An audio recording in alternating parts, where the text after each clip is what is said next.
in this state. A unique time when there were people who have sat down together, who really have never sat down together ever before. Governor John Kasich, he has been very vocal about making changes to gun laws recently, and today he announced a series of proposals to help curb gun violence. This came from a bipartisan advisory panel the governor assembled after the shooting in Las Vegas.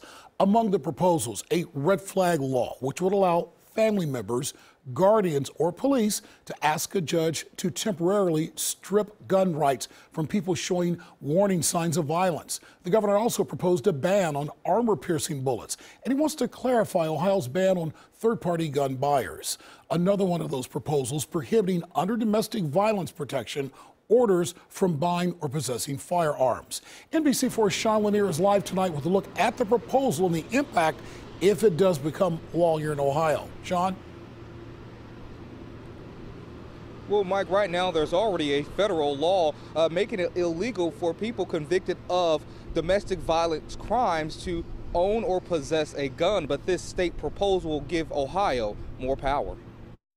Law enforcement has the ability to go to a court and actually to seize those guns. Governor John Kasich wants to make it easier to get guns out of the hands of people convicted of domestic violence crimes or subjected to a domestic violence order of protection. This proposal has domestic violence victim advocates excited. I was really pleased to see Governor Kasich coming out and talking about some prohibitions around guns. It's something we've seen here in Central Ohio, most notably Thomas Hartless, who had a domestic violence conviction but had more than 60 guns and shot and killed his ex-girlfriend, Marlena Medrano, Kirkersville Police Chief Stephen Eric DeSario, and Cindy Krantz. Now, Kasich's proposal would give power to local law enforcement agencies to act quicker in seizing weapons when a credible complaint is made regarding domestic violence. It makes it enforceable. It makes it easier to enforce in the state, and therefore it makes it safer for victims and safer for our communities. It's a measure even gun rights activists can agree with. None of us want to see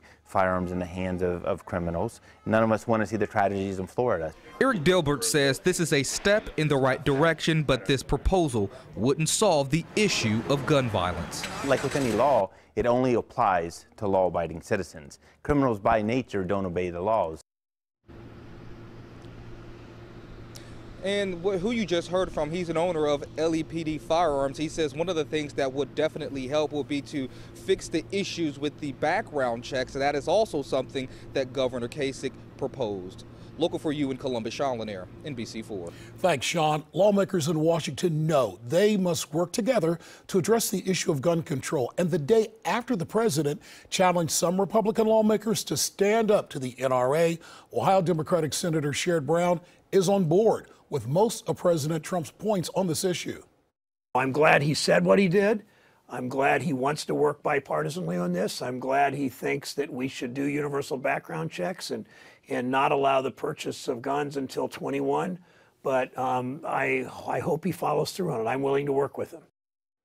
As the gun debate stays at the center of national conversation, we'll keep you updated of any major changes in Ohio and nationally. Stay with NBC4 and NBC4i.com for new information.